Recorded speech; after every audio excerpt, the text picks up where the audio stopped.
11/22/63. This is a book I read, I think maybe 5 years ago originally.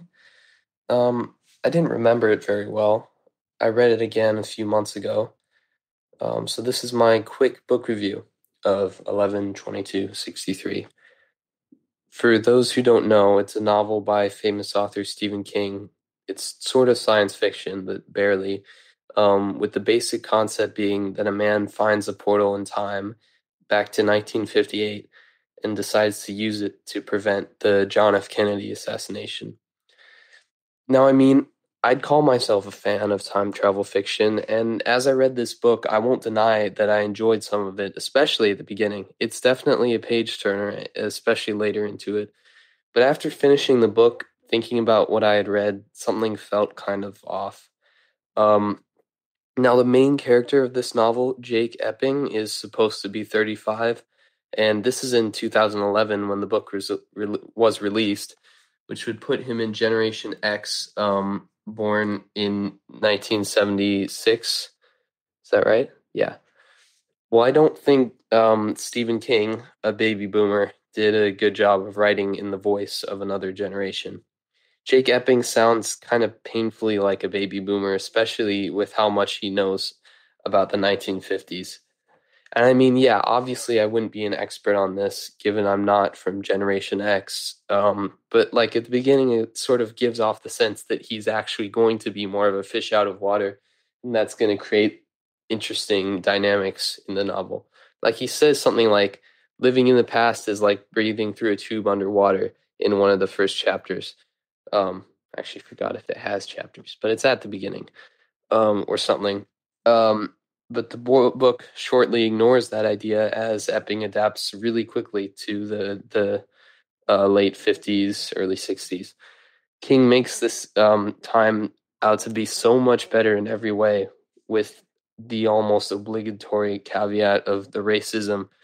Like, just remember it's not perfect because there's racism. If I ever mislead you into thinking it's really great, remember the racism. But he doesn't actually show this enough apart from like a few scenes, and it almost feels like an obligation he has to fulfill so that he can go off on the nostalgia trip. And yeah, Jake, as previously stated, he knows so much about 50s culture and kind of loves it to an unusual extent for someone who's intended to be a 2010s everyman.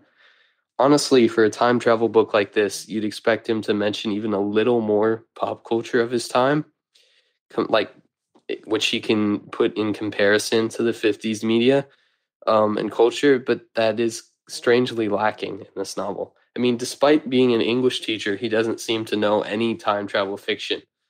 Um, like the extent that he references time travel fiction and its history is the grandfather paradox, um, and that's it.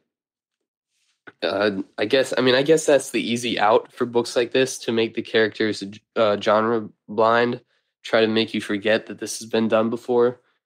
It still feels unrealistic, though. It would have been realistic for someone actually from the 50s, but this guy is from 2011. It's like, it's, yeah.